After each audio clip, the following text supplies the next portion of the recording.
सबसे पहले आप सभी लोगों को मेरी ओर से जय हिंद।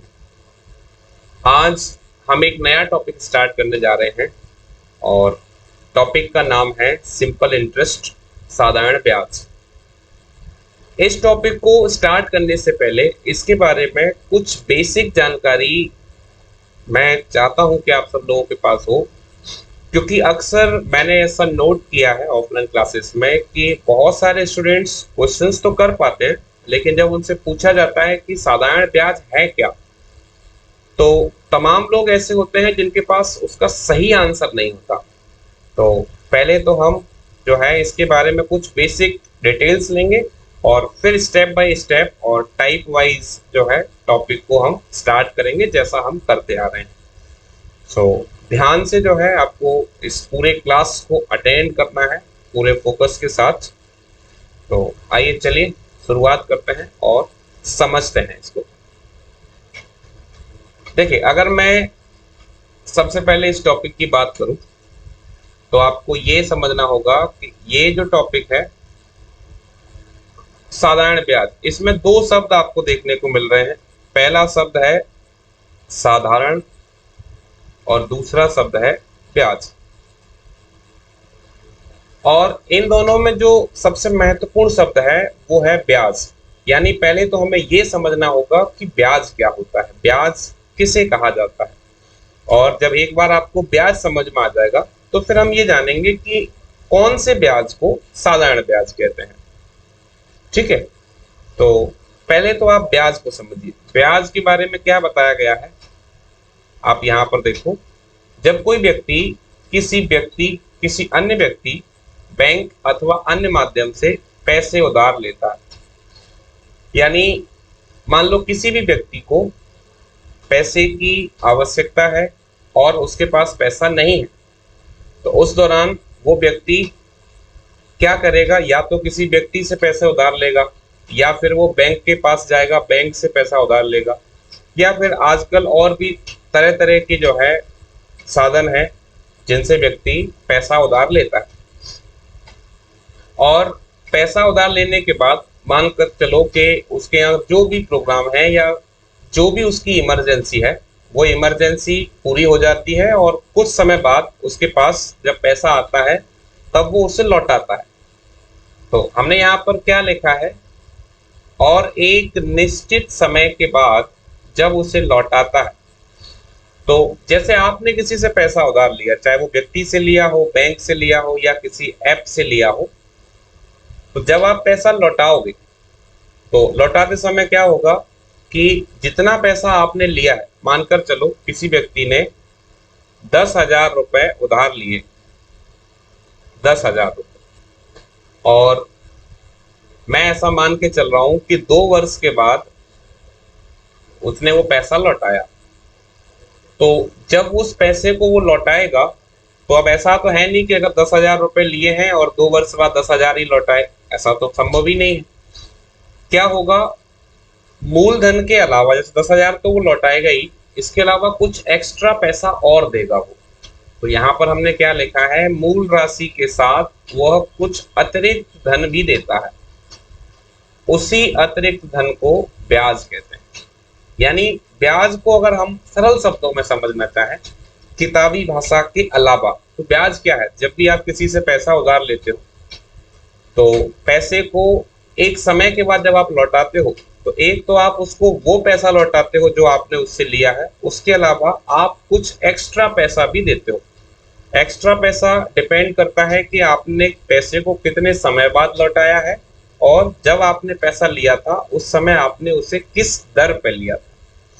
तो फिलहाल तो हम समय और दर को जो है बहुत ज्यादा डिफ्रेंशिएट नहीं कर रहे हैं, हम केवल इतना समझते हैं कि जब भी आप पैसा लौटाते हो और जो एक्स्ट्रा पैसा आपने दिया है उसी एक्स्ट्रा पैसे को हम ब्याज कहते हैं। अब जो इंग्लिश मीडियम वाले स्टूडेंट्स हैं वो इसको ऐसे समझें, when a person borrows money from another person, bank और other medium and returns it after a certain time, he gives some additional money along with the principal amount. That extra amount is called interest. So in simple terms we can easily understand that interest is nothing but a extra amount given by the borrower. So जब भी जो है आप पैसा लेते हो तो वो जो आप एक्स्ट्रा पैसा लौटाते हो वही उसी को हम इंटरेस्ट कहते हैं और उसी को हम ब्याज कहते हैं। ये तो एक पहली बात रही, यानी जब हम ब्याज को समझ रहे हैं तो एक आप इसे इस तरीके से समझ सकते हो। अब इसको कहने के और भी कई तरीके हो सकते हैं, तो जानते हैं एक और तरीका क्या है। अगर आप चाहते हो कि आप जो है ब्याज के बारे में बहुत अधिक इंफॉर्मेशन ना देकर एक सिंपल लाइन में उसे बताना चाहते हो, तब आप ब्याज को कैसे बता सकते हो? तो ब्याज को हम ऐसे भी कह सकते हैं, एक निश्चित समयावधि के बाद मूलधन पर जो अतिरिक्त धन जुड़ता है उसे ब्याज कहते हैं।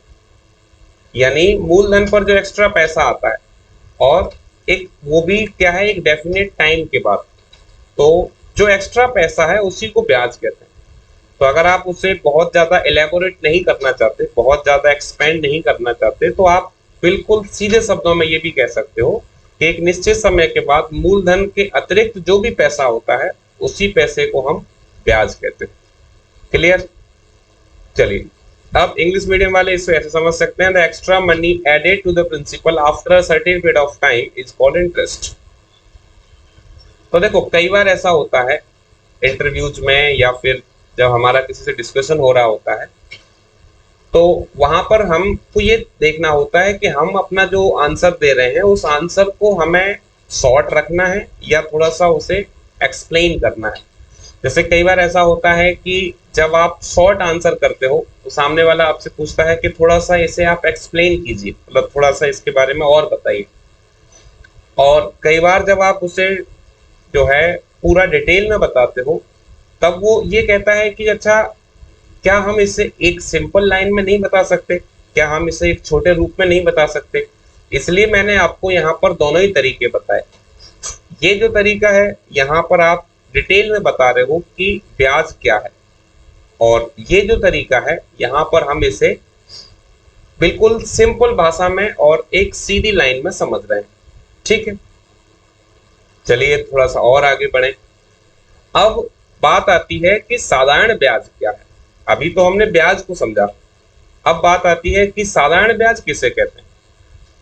तो अब यहाँ पर समझिए साधारण ब्याज क्या है। साधारण ब्याज का मतलब है एक ऐसा ब्याज जो प्रत्येक वर्ष समान धन देता है, अर्थात जो बदलता नहीं है, उसे साधारण ब्याज कहते हैं। तो साधारण ब्याज की विशेषता यह है कि अगर आपको पहले साल में मानकर चलो कि 400 रुपए का ब्याज मिला, यानी एक साल में 400 रुपए का ब्याज मिला, तो दूसरे साल सेकेंड ईयर भी वो 400 रुपए रहेगा।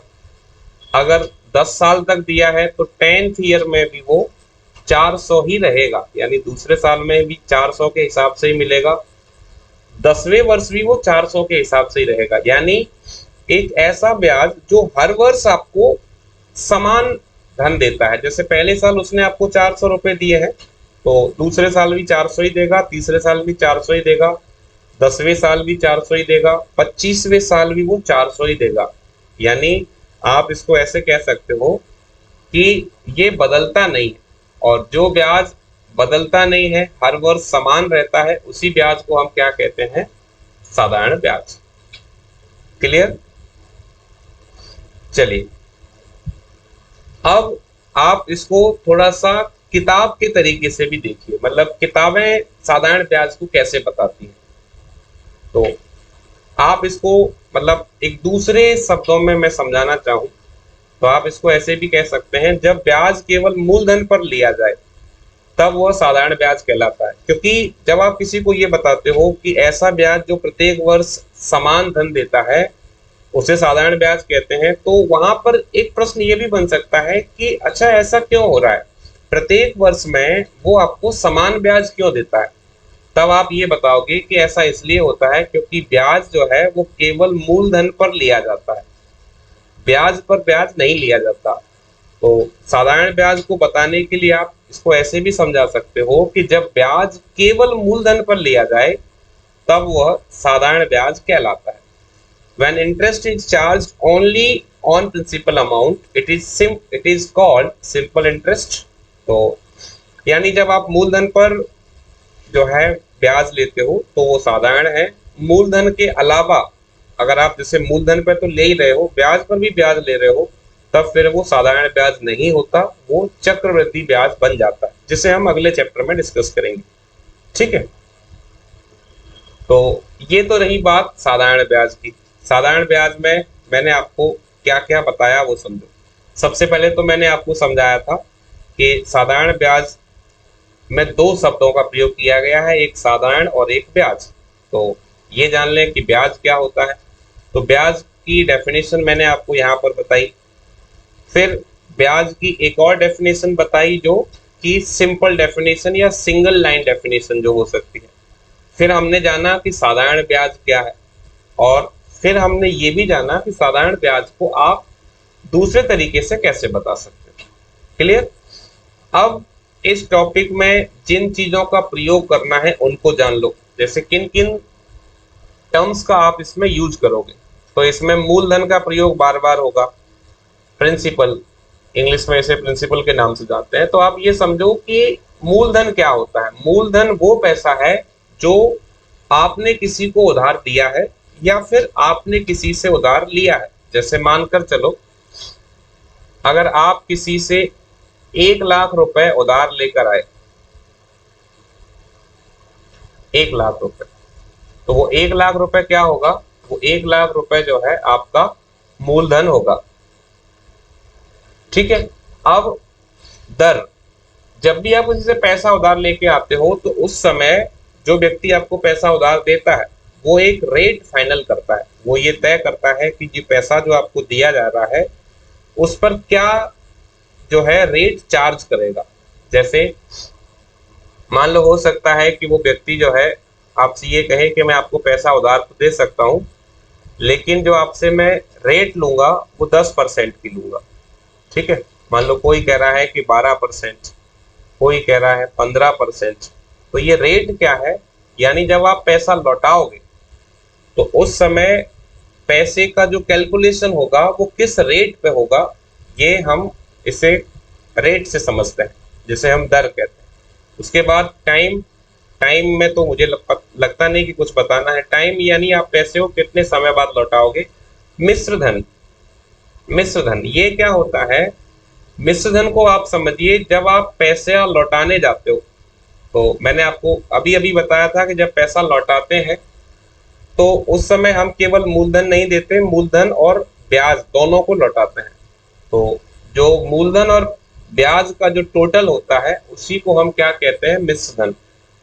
ठीक है, तो ये चार जो है बातें आपको समझनी है इस चैप्टर में, इनका बार बार प्रयोग किया जाएगा कि मूलधन, दर, समय और मिश्र धन क्या होता है। ठीक है, अब इसमें बहुत ज्यादा लॉजिक्स नहीं है, मैं आपको जो है कंसेप्ट प्लस ट्रिक्स के साथ साथ इस चैप्टर को बताऊंगा।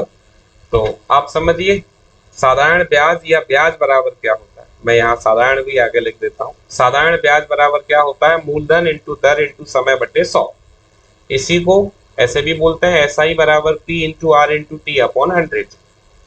मिश्र धन क्या होता है, मिश्र धन बराबर मूलधन प्लस ब्याज, या फिर आप इसको इंग्लिश में ऐसे कह सकते हो, amount is equal to principal plus interest. तो ये इसके बारे में फंडामेंटल इंफॉर्मेशन है, यानी जब भी हम ब्याज को शुरू करें तो कम से कम इतनी जानकारी आपको होनी चाहिए। हिंदी मीडियम वालों को ये पता होना चाहिए और इंग्लिश मीडियम वालों को एटलीस्ट जो है इतना मालूम होना चाहिए, तब हम टॉपिक की शुरुआत कर सकते हैं। क्लियर? तो मुझे लगता है कि यहां तक तो आपको कोई परेशानी नहीं हुई होगी, यहां तक तो आपको सारी चीजें क्लियर समझ में आ रही होंगी। ठीक, तो चलिए फिर आगे बढ़ते हैं। पहला क्वेश्चन, और उससे भी पहले पहला टाइप, पहले टाइप में आपको कैसे क्वेश्चंस को डील करना है वो आप समझें। टाइप 1 का नाम क्या है, सूत्र पर आधारित, या फिर आप इसको क्या बोल सकते हो, सामान्य प्रश्न, साधारण प्रश्न। यानी जो सिंपल क्वेश्चंस यहां से बनाए जाते हैं वो किस तरीके से बनाए जाते हैं वो आपको यहां पर जानना है कि साधारण प्रश्न यहां से किस तरीके से पूछे जाएंगे। तो देखो पहला क्वेश्चन क्या है, 6000 पर 6% वार्षिक दर से 8 माह का मिश्र धन ज्ञात कीजिए। आपको क्या निकालना है? मिश्र धन। और मैंने आपको बताया था मिश्र धन क्या होता है? मूलधन प्लस ब्याज। तो मिश्र धन निकालने के लिए आपको क्या करना होगा? आप सबसे पहले ब्याज निकाल लो। तो ब्याज कैसे आएगा? मूलधन इंटू दर इंटू समय बटे 100। अब यहाँ पर ध्यान देने वाली बात है वो ये है कि समय यहाँ पर महीने में दिया हुआ है, माह में, और जबकि जो दर है वो वार्षिक है। तो आपको क्या करना होगा? ये माह जो है इसको आपको वर्ष में बदलना पड़ेगा। तो 8 महीने दिए हैं, महीने को वर्ष में बदलने के लिए इसमें 12 से भाग देंगे। तो जो पहली बात आपको समझनी है वो ये समझना है कि जो आपका ये जो मेथड होता है P into R into T upon 100, इसमें टाइम को लेकर कई तरीके से क्वेश्चन डिजाइन किए जा सकते हैं। और ये पहला क्वेश्चन आपको ये बता रहा है कि अगर समय कभी भी महीने में दिया हो तो आपको उसे वर्ष में बदलना पड़ेगा।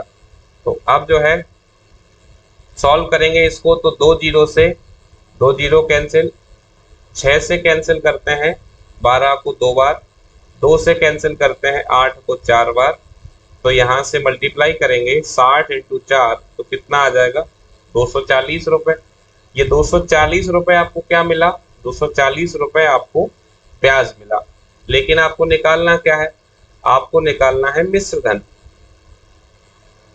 तो मिश्र धन क्या होता है? मूलधन प्लस ब्याज। तो मूलधन कितना है? मूलधन था 6000 और ब्याज कितना है? 240। तो मिश्र धन कितना हो जाएगा? 6240 रुपए। तो आपका आंसर क्या हो जाएगा? Option A. तो इस तरीके से जब हम क्वेश्चन को करते हैं तो यहाँ पर मैंने कुछ भी नया यूज नहीं किया है, सब हमारे वही फंडामेंटल तरीके हैं, वही जो आपने पहले भी पढ़ रखे हैं उसी तरीके से मैंने इस क्वेश्चन को किया। ठीक है। अब एक और बात मैं आपको यहाँ पर बताना चाहता हूँ, उसे और आप ध्यान से समझिए। ठीक है, मैं आपको यहाँ बता देता हूँ। जैसे अगर इस क्वेश्चन के लिए कोई ट्रिक बनाई जाए तो वो ट्रिक क्या हो सकती है वो आप समझिए। आप ये देखो कि आप जितने भी क्वेश्चन करोगे, मैं थोड़ा सा यहाँ बता देता हूँ, जितने भी क्वेश्चन करेंगे उन क्वेश्चंस को हम इसी मेथड से करेंगे, P into R into T upon 100। यानी एक चीज तो तय है कि 100 तो सब में रहेगा ही रहेगा नीचे, और अगर 100 नीचे रहेगा तो क्यों ना हम उस 100 को शुरुआत से ही कैंसिल करके चलें। अब ये कैसे हो सकता है? जैसे मानकर चलो आपको 6000 रुपए दिया है मूलधन, आपको मालूम है इसमें 100 का डिवाइड लगना है, तो क्यों ना 2 जीरो को हम पहले ही हटा के चले। तो जो मूलधन है उसको मैं क्या लिख रहा हूँ? 60। जो दर है उसे क्या लिख रहे हैं? 6। और जो समय है 8 महीने है, तो इसको मैं वर्ष में चेंज कर देता हूँ। अब ऐसा करने से क्या फायदा होगा कि आपका देखो भले ही सेकंड्स में टाइम बचे, लेकिन आगे चलकर ये सेकंड्स इकट्ठा होकर मिनट बनेंगी, और जब जो है लास्ट में एक एक मिनट की वैल्यू होती है तब आपकी ये मिनट्स आपको काम आएंगी। तो आप इसको सिंपली कैंसिल कर सकते हो। 6 से 12 को कैंसिल कर दो 2 बार, 2 से 8 को कैंसिल कर दो 4 बार। तो आपको यहाँ से कितना मिल जाएगा? आपको यहाँ से ब्याज मिल जाएगा 240 रुपए। अब देखो, जब हम एग्जाम हॉल में होते हैं तो एग्जाम हॉल में हमें किसी को समझाना तो नहीं होता, आपको केवल आंसर करना होता है। तो आपको मालूम है कि जो मिश्रधन है वो क्या होता है? योग होता है मूलधन और ब्याज का। तो आपको मालूम है कि 6000 रुपए मूलधन है और 240 रुपए ब्याज है, तो डायरेक्ट आंसर कितना हो जाएगा? 6240। तो जो लोग इस मेथड से क्वेश्चन को सॉल्व करना चाहते हैं कंसेप्ट के थ्रू, वो इस मेथड से सॉल्व कर लें। जिनको ये तरीका थोड़ा बहुत समझ में आया वो इस तरीके से सॉल्व कर सकते हैं। ठीक है, ओके। तो चलिए और आगे बढ़ें और एक और क्वेश्चन लें। अगला क्वेश्चन आप देखो क्या कह रहा है? 2500 रुपए का 5% वार्षिक दर से 219 दिन का साधारण ब्याज कितना होगा? यानी आपको क्या बताना है, 2500 रुपए का 5% की दर से 219 दिन का ब्याज। तो हमें मालूम है कि ब्याज बराबर क्या होता है, ब्याज बराबर मूलधन इंटू दर इंटू समय अपॉन 100। ठीक है। अब यहां पर आप देखो, यहां जो टाइम है वो किस में दिया है, दिन में। पिछला जो क्वेश्चन था उसमें टाइम किस में दिया था, महीने में। यानी एक बात आपको ये समझनी है कि एग्जामिनर जो पहला पैटर्न होगा, यानी क्वेश्चन को आपको कहां से कंफ्यूज करेगा, वो सबसे पहले आपको टाइम को लेकर अलग अलग तरीके से क्वेश्चन पूछेगा। कभी वो टाइम को आपको महीने में देगा, कभी वो दिन में देगा, और जो दर है वो हमेशा वर्ष के हिसाब से है। तो इसका मतलब ये है कि आपको इस टाइम को वर्ष में चेंज करना है। तो वर्ष में चेंज करने के लिए क्या करेंगे, हमें मालूम है एक वर्ष में कितने दिन होते हैं, 365। तो 365 का डिवाइड करेंगे। अब कोई स्टूडेंट ये क्वेश्चन कर सकता है कि सर जो है लीप वर्ष में तो 366 होते हैं, तो आपने 365 ही क्यों लिया। तो 366 आपको कब लेना है, जब वो क्वेश्चन में लिख कर दे कि दिया गया वर्ष एक लीप वर्ष है। अगर लीप वर्ष नहीं लिखा है तो बाय डिफॉल्ट जो आप वैल्यू लोगे वो साधारण वर्ष का ही लोगे, और 365 दिन को ही आपको वहां पर लेना होगा। ठीक है। तो अब इसको सॉल्व करेंगे। तो देखें, सबसे पहले 2 जीरो से 2 जीरो कैंसिल, 5 से यहां कैंसिल कर लेते हैं। 5 से मैंने कैंसिल किया तो ओके, तो यहां अगर हम 5 से कैंसिल करेंगे तो 5 से 5 सत्ते 35, और 3 बार और कैंसिल हो जाएगा, 5 दिया 15। अब आप ये देखो कि अगर मैं इसे 73 से कैंसिल करूं, 73 से 219, ये 3 बार में कैंसिल हो जाएगा। तो 25 यहाँ बचा और 3 यहाँ बचा, तो ब्याज कितना आ गया, ब्याज आ गया 75 रुपए। Correct answer option D. तो इस तरीके से आपको इस क्वेश्चन को करना है। बाकी मैंने एक और तरीका जो आपको बताया था वो क्या था, जिसको हम थोड़ा ट्रिक की तरीके से देख रहे थे। तो उसमें क्या करना था, मैंने आपको बताया था कि जो भी आपको मूलधन दिया है उसमें से 2 जीरो हटाकर चलें। 2 जीरो हटाकर चलेंगे तो 25। इससे फायदा क्या होगा, 2 जीरो तो आप यहाँ से हटा के चल रहे हो, नीचे आपको 100 नहीं लिखना पड़ेगा। फिर दर ले लो, उसके बाद समय। समय चूंकि दिन में दिया है इसलिए इसको वर्ष में चेंज कर लेंगे। अब क्या करेंगे, 5 से कैंसिल किया तो ये कैंसिल हुआ 73 बार, 73 से कैंसिल किया तो ये हुआ 3 बार, तो आपको आंसर मिल जाएगा 75 रुपए। हालांकि मुझे मालूम है कि इसमें बहुत ज्यादा कोई फर्क नहीं पड़ रहा, लेकिन जब हम कॉम्पिटिटिव एग्जाम्स में आते हैं तो आपको ये समझना होगा कि एक एक सेकेंड जो है वो मैटर करती है।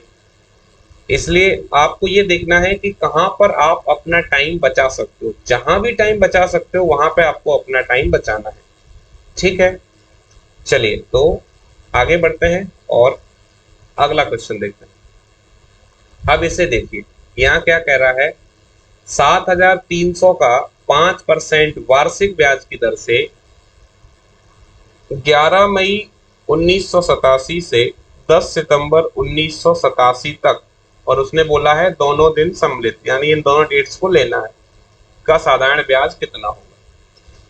यानी अगर आप ध्यान से देखो तो इस वाले क्वेश्चन में समय हमें दिन में दिया था, पहले क्वेश्चन में समय हमें महीने में दिया था, और यहाँ जो तीसरा क्वेश्चन है इसमें क्या किया गया है, समय को जो है वो डेट्स में दिया है।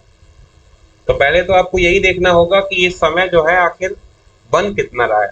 11 मई से काउंट करना है, तो आप ये देखो कि मई में आपको 11 को तो शामिल करना ही है, तो मई में आपने कितने दिन छोड़ दिए, तो मई में 10 दिन आपने छोड़ दिए। तो अगर 11 मई से लेंगे तो मई में कितने दिन हो जाएंगे, 21। फिर जून में कितने होंगे, 30। जुलाई में 31, अगस्त में फिर से 31, और सितंबर में कितने लेने हैं, 10। इन सबको क्या करना है, इन सबको टोटल करना है। इन सबको टोटल करेंगे तो कितना मिल जाएगा, मैं यहाँ पर लिख देता हूँ। तो ये मिल जाएगा 3, और ये हो जाएगा 12, यानी ये जो समय है वो कितना हो रहा है, 123 दिन। अब आपको क्या करना है, अब आपको ब्याज निकालना है। तो ब्याज बराबर क्या होता है, मूलधन, मूलधन कितना है 7300 इंटू दर, दर कितनी है 5%, समय, समय हमने निकाल लिया 123 दिन अपॉन 100। आपको मालूम है दिन में दिया है तो इसे वर्ष में चेंज करना होगा। और देखो यहाँ पर 1987 है, तो 87 सामान्य वर्ष है, इसलिए हम यहाँ पर 365 लेंगे। अगर ये 88 होता तो हम 366 ले लेते। ठीक है, कैंसिल कर लेते हैं।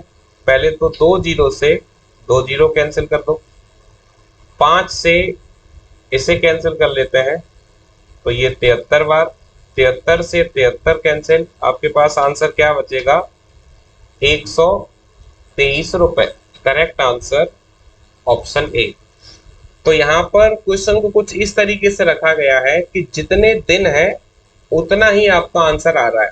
तो यहाँ जरूरी क्या हो जाता है कि ये जो कैलकुलेशन है, ये कैलकुलेशन आपका सही होना चाहिए। अगर आपने दिन को गिनने में गड़बड़ कर दिया, मान लो आप उसको ठीक से नहीं गिन पाए, तो फिर आपका आंसर गलत हो सकता है, गलत होने के चांसेस बढ़ जाएंगे। ठीक है, अब इसको थोड़ा सा शॉर्ट अगर रखना चाहे तो वो कैसे रख सकते हैं। मैंने आपको क्या बताया है कि जो भी मूलधन है उसमें से 2 जीरो हटाकर चलें, तो मैं क्या लूंगा, केवल 73। दर कितनी है 5%, समय मैंने यहां से देख लिया 123 दिन, और अपॉन में 365। तो 5 से कैंसिल किया 365 को 73 बार, 73 से 73, आंसर कितना आ जाएगा, 123 रुपए। क्लियर। और ये पहला टाइप है, ये बिल्कुल सिंपल क्वेश्चंस हैं जो आपको किसी भी एग्जाम्स में आसानी से देखने को मिल जाएंगे। तो आपको जो है ये ध्यान रखना है कि इन क्वेश्चंस को कैसे जो है हम टैकल कर सकते हैं, वो भी कम समय के अंदर। ओके, चलिए तो और आगे बढ़ जाइए और अगला क्वेश्चन लेते हैं। यहाँ देखिए, एक आदमी 3 माह के लिए एक बैंक से 1200 रुपए कर्ज लेता है। वह पाता है कि उसे 1236 रुपए बैंक को लौटाना है। बैंक की ब्याज दर क्या है। यहां से हमारा क्वेश्चन थोड़ा सा चेंज हुआ है। अभी तक हमने देखा था कि पिछले तीनों क्वेश्चन हमारे टाइम पर बेस्ड थे, अब यहाँ पर जो है आपसे दर पूछा जा रहा है। ठीक है, लेकिन जो मेन बात है वो है टाइम। तो आपको टाइम देखना है, टाइम कैसे दिया है, टाइम दिया है महीने में। तो 1200 रुपए अगर कोई व्यक्ति कर्ज लेता है और 1236 रुपए लौटाता है, तो आप ये देखिए उसने कितने रुपए एक्स्ट्रा लौटाए। तो यहां से हम क्लियर देख पा रहे हैं कि 36 रुपए उसने ज्यादा दिए, और मूलधन के अलावा जो एक्स्ट्रा पैसा होता है उसे हम क्या कहते हैं, ब्याज। तो यहाँ पर ब्याज कितना है, 36 रुपए। तो अब आपको केवल वैल्यू रखना है, तो ब्याज बराबर, तो ब्याज है 36, 36 बराबर मूलधन, मूलधन कितना है 1200 इंटू दर, दर आपको निकालनी है, दर को मैंने आर मान लिया, समय, समय है 3 महीने अपॉन 100, और यहाँ पर समय को जब आप वर्ष में ले जाओगे तो 12 यहाँ पर लिया जाएगा। क्या करना है, 2 जीरो से 2 जीरो कैंसिल, 12 से 12 कैंसिल, 3 से यहाँ कैंसिल करेंगे 36 को, तो ये 12 बार कैंसिल हो जाएगा। तो इस तरीके से आपको जो आंसर मिलेगा वो क्या मिल जाएगा, 12%। Correct answer option C. तो बहुत आसान क्वेश्चन है, इसमें आपको बिल्कुल भी परेशान नहीं होना। सिंपल बस ये देखो कि ब्याज कितना है, और जो हमारा रेगुलर मेथड है ब्याज बराबर मूलधन इंटू दर इंटू समय बटे 100, उसी को आपको रखना है। समय अगर महीने में दिया है तो उसे वर्ष में बदलना ना भूलें, और क्वेश्चन को आसानी से हल कर सकते हैं। ठीक है, अब इसे अगर कोई ट्रिक से करना चाहेगा तो वो कैसे कर सकता है। मैंने अभी अभी बताया था आपको कि 2 जीरो हटाकर चले तो क्या रह जाएगा, 12 रह जाएगा। दर है R% की, 3 महीने का समय है तो महीने को वर्ष बना लो, बराबर में ब्याज है 36 रुपए। तो क्या करना है, 12 से 12 कैंसिल, 3 से 36 को काटोगे 12 बार, आंसर आपको मिल जाएगा 12%। क्लियर? ओके। सो आपको जैसे भी क्वेश्चन ठीक से समझ में आए, जो तरीका आपको अच्छा लगे, आप उसी तरीके से क्वेश्चन को सॉल्व करें। हम थोड़ा सा और आगे बढ़ते हैं और अगला क्वेश्चन देखते हैं। अगला क्वेश्चन देखिए, क्वेश्चन नंबर 5। एक व्यक्ति 5,000 रुपए 2 वर्ष के लिए 4% वार्षिक साधारण ब्याज की दर पर उधार लेता है। वह तत्काल इसे किसी दूसरे व्यक्ति को 6/1/4 वार्षिक साधारण ब्याज की दर पर 2 वर्ष के लिए उधार दे देता है। इस सौदे में उसका लाभ होगा। पहले कंडीशन समझिए, एक व्यक्ति ने 5,000 रुपए उधार लिए 2 वर्ष के लिए, और जो दर है वो है 4%। 4% की दर से उधार लाया, और क्या किया उसने, इसी पैसे को मतलब 5,000 रुपए को दूसरे व्यक्ति को 6/1/4% की दर से 2 वर्ष के लिए उधार दे दिया। इस सौदे में उसका लाभ कितना होगा? तो आप देखो, बहुत सारे लोग ऐसा काम भी करते हैं कि खुद किसी से पैसा लेके आते हैं और फिर उस पैसे को एक दूसरे व्यक्ति को देते हैं। और इस लेन देन में क्या होता है कि पैसा तो ना तो उनका पैसा है, लेकिन इसमें क्या होगा कि उनको फायदा हो जाएगा। फायदा क्यों हो जाएगा? क्योंकि जिससे वो पैसा लेकर आए हैं वो तो कम दर पे लाए हैं, और जिसको दे रहे हैं वो ज्यादा दर पे दिया जा रहा है। आप ये देखो, टाइम दोनों के लिए ही 2 वर्ष है। तो आपको क्या करना है, जब भी लाभ निकालना है तो आप सीधे सीधे क्या करो, अंतर निकाल लो। तो ब्याज हम निकालेंगे, ब्याज बराबर, तो आप मूलधन ले लो यहाँ पर 5,000 इंटू दर। दर में क्या करना है आपको, जैसे 6/1/4 को मैं लिख सकता हूँ 6.25, और 4, इन दोनों का अंतर ले लो आप, तो अंतर कितना आ जाएगा, 2.25। तो 2.25, क्योंकि जितना दर बढ़ा के देगा उतना ही उसको लाभ होगा, इंटू समय, समय कितना है 2 वर्ष, अपॉन में 100। यहां से पॉइंट हटाएंगे तो 2 जीरो और आ जाएंगे। अब इसको कैंसिल कर लेते हैं। कैंसिल कैसे होगा, 2 जीरो से 2 जीरो, 50 से कैंसिल किया 100 को 2 बार, 2 से कैंसिल किया 2, तो आपके पास आंसर कितना मिल गया, आंसर मिल गया 225 रुपए। Correct answer option C. Clear? तो इस पूरे सौदे में उसका जो लाभ होगा वो कितना हो जाएगा, 225 रुपए। ठीक, बहुत आसान क्वेश्चन है, बस आपको ये देखना है कि दर में कितना अंतर है, बस उस अंतर को यहां पर रखेंगे और आंसर आपको मिल जाएगा।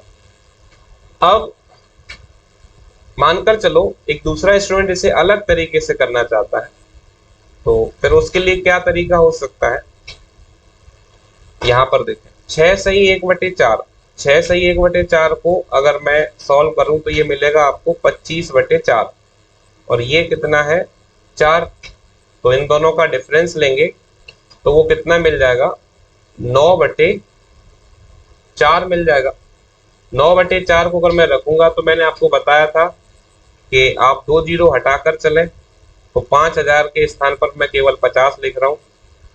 रेट का अंतर है 9/4 और समय है 2, तो यहां से मुझे आंसर मिल जाएगा। तो 2 से मैंने कैंसिल किया 4 को 2 बार, 2 से 50 को कैंसिल किया 25 बार, 25 इंटू 9 करेंगे तो 25 गुणा 9 होता है 225 रुपए। तो आप आंसर को इस तरीके से भी निकाल सकते हो। Correct answer 225। तो जो भी तरीका आपको ठीक से समझ में आए उसी तरीके को फॉलो करें। मैं आपको बार बार ये बताता हूँ कि हर व्यक्ति की अपनी अपनी सोच होती है, उसका अपना अपना ढंग होता है। जिस व्यक्ति को जो बात समझ में आए उसे वैसे ही करना चाहिए, और आप किसी की नकल ना करें। आप बस ये देखें कि मेरे लिए क्या बेहतर हो सकता है, मुझे कौन सा तरीका ज्यादा अच्छा लग रहा है, और अच्छे लगने के साथ साथ कहाँ पर मेरा टाइम बच रहा है, उस मेथड से आपको आगे बढ़ना है। ठीक है, चलिए एक और क्वेश्चन करते हैं। Question number 6। ये क्वेश्चन मैं आपको बताऊं, ये इंपॉर्टेंट क्वेश्चन है, आप इसे इंपॉर्टेंट टिक कर सकते हो। ऐसे क्वेश्चंस एग्जाम में जब आते हैं तो ज्यादातर स्टूडेंट या तो बहुत कंफ्यूज होते हैं या फिर बहुत टाइम लेते हैं। तो इसके लिए मैं आपको दोनों ही बातें सिखाऊंगा, कंसेप्ट भी और ट्रिक भी। तो पहले हम कंसेप्ट की बात करें, और कंसेप्ट शुरू करने से पहले क्वेश्चन को देख लेते हैं कि पूछ क्या रहा है। ये कह रहा है कि कितनी धनराशि 6 वर्ष में 4% वार्षिक साधारण ब्याज की दर से 496 रुपए हो जाएगी। कितनी धनराशि, इसका मतलब मूलधन आपसे पूछ रहा है। आपको समय दिया है, दर दिया है, और ये जो 496 है ये मिश्र धन है। यानी अब आपको ऐसा मेथड देखना होगा जहां पर मूलधन जब निकालें तो उसमें मिश्र धन, दर और समय की हेल्प से वो आ जाए। तो जो आपने मेथड सीखा है SI बराबर P into R into T upon 100, अगर इस मेथड से करेंगे क्वेश्चन को तो कहीं ना कहीं क्वेश्चन काफी लंबा होगा और टाइम लेगा। इसके लिए मैं आपको यहाँ पर एक और कंसेप्ट सिखा रहा हूं। अगर आप इसको याद रखते हो तो आपके लिए बहुत हेल्पफुल साबित हो सकता है। क्या है, देखो, कभी भी अगर आपको मूलधन निकालना हो, मूलधन, क्योंकि ऐसे क्वेश्चन में अक्सर आपसे मूलधन ही पूछा जाएगा, तो क्या करें, मूलधन बराबर मिश्र धन, जो मिश्र धन दिया है वो, इंटू 100 अपॉन 100 प्लस दर इंटू समय। तो इसको आप ऐसे भी समझ सकते हो, A इंटू 100, ए क्या है, amount, 100 plus R into T को RT लिख सकते हैं, शॉर्ट। ठीक है, तो जो लोग फॉर्मूले के साथ आसानी से जा सकते हैं वो इस क्वेश्चन को इस तरीके से सॉल्व करें। चलिए वैल्यू रखते हैं। मिश्र धन कितना दिया है, 496 दिया है, इंटू 100 अपॉन में 100 प्लस दर, दर कितना है 6% और समय है 4 वर्ष का, तो 6 इंटू 4 करेंगे तो 24, 24 में 100 जोड़ देंगे तो ये 124 हो जाएगा। यहाँ से क्या मिलेगा, 496 इंटू 100 अपॉन में 124। अगर इसे कैंसिल करेंगे तो 124 से 496 4 बार में कैंसिल हो जाएगा, तो 4 इंटू 100 आपको आंसर मिल जाएगा 400 रुपए, ऑप्शन सी। क्लियर? तो इस मेथड से जितने लोगों को ये लगता है कि नहीं वो इस मेथड के साथ कंफर्टेबल फील कर रहे हैं और बहुत आसानी से इसे कर सकते हैं, तो वो इस क्वेश्चन को करें, क्योंकि ये जो है कंसेप्ट है। और हमेशा आपको एक बात ध्यान रखनी है, जितनी भी ट्रिक्स डिजाइन की जाती, जितनी भी ट्रिक्स बनाई जाती, वो कंसेप्ट को यूज करने के बाद ही बनाई जाती। ठीक है, तो जितने लोगों के लिए ये ठीक है वो इसको एज इट इज सीख लें। उसके लिए आपको यह है कि ये मेथड आपको ध्यान रखना होगा। ठीक, अब मैं आपको एक और तरीका सिखा रहा हूं।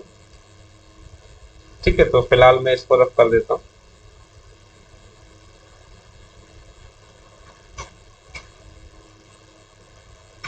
अब जितने लोग ये चाहते हैं कि नहीं जो है हम कोई फॉर्मूला याद नहीं करना चाहते, दूसरा हमें स्टेप बाय स्टेप क्वेश्चन को नहीं सीखना है, हम तो ये चाहते हैं कि 10 सेकंड के अंदर हमारा आंसर आ जाए और काफी कम टाइम के अंदर हम क्वेश्चन को सॉल्व कर पाएं, तो उनके लिए क्या मेथड हो सकता है वो आप देखें।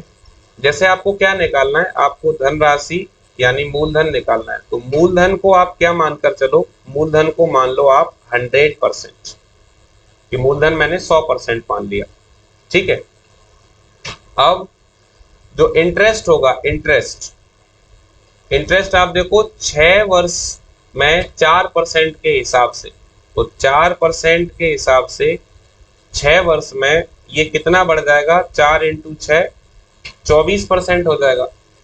यानी मूलधन के अलावा 24% का आपको ब्याज और मिल जाएगा। अब आपको क्या दिया है, 496, 496 क्या है, मिश्र धन यानी अमाउंट। मिश्र धन क्या होता है, प्रिंसिपल प्लस इंटरेस्ट। तो अब यहाँ पर क्या करेंगे, अमाउंट निकालने के लिए आप क्या करो, इस 100 और 24 दोनों को ऐड कर लो, 100% और 24, ये कितना हो जाएगा ऐड करने पर 124%। 124% मिश्रधन है, जबकि यहां पर मिश्रधन है 496। 124 से 496 कैंसिल हो जाएगा, 4 बार 1% की वैल्यू कितनी आ गई 4, और मूलधन आपने कितना माना था 100%। अगर 1% 4 है तो 100% की वैल्यू कितनी होगी 400, तो आपका आंसर हो जाएगा 400। और इस मेथड से आप जो है काफी कम टाइम के अंदर क्वेश्चन को सॉल्व कर सकते हो। Correct answer option C. तो इस तरीके से इस टाइप में हमने 6 क्वेश्चंस को जाना जो फॉर्मूला बेस्ड क्वेश्चन होते हैं उनको। इसके अलावा हमने ये भी समझा कि साधारण ब्याज क्या है, क्या उसकी डेफिनेशन है, ब्याज क्या होता है, और कौन सी टर्म्स इसमें इंपॉर्टेंट है, वो भी हमने यहाँ पर जानने की कोशिश की। तो आज की क्लास को यहीं पर कंप्लीट करते हैं।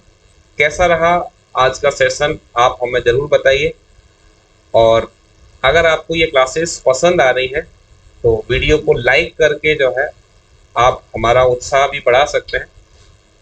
इसके अलावा आप अपने सभी व्हाट्सएप ग्रुप्स में इसको शेयर कीजिए, क्योंकि अगर आपके शेयर करने से कोई ऐसा स्टूडेंट जो वास्तव में पढ़ने का इच्छुक है और उसको बेनिफिट मिल जाता है, तो कहीं ना कहीं ये आपके लिए और हमारे लिए सबके लिए एक अच्छी बात होगी।